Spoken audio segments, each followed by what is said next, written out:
நேரம், இன்றைய நேரம் உங்கள் வருங்காலம். நேரத்தை வீணாக்காமல் நாம் இருக்க வேண்டும்.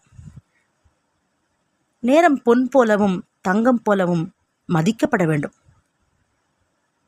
அது நம்ம எப்படி கை கொடுத்து தூக்குறோமோ அதே போல் அது நம்மளை கை கொடுத்து தூக்கிவிடும். நேரம் கொடுத்ததை வெறுக்க முடியாது. நேரம் பல நேரங்களில் கொடுக்காமலும் இருக்கும். எப்படி, புரியலிங்களா?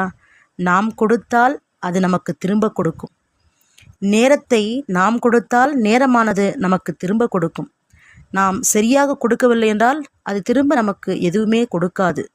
நேரம் சரியாக இருந்தால் சரியாக இருப்பது சரித்திரமாய் மாறும். நேரம் சரியாக இல்லை என்றால் நமக்கு அது சவாலாய் எதிரே வந்து நிற்கும். சரியாக இருப்பதும் சவாலாய் சரித்திரமாய் மாறுவதும் நம் கையில். நாம் நேரத்துக்கு என்ன கொடுக்கிறோமோ அது நமக்கு திரும்ப கொடுக்கும்.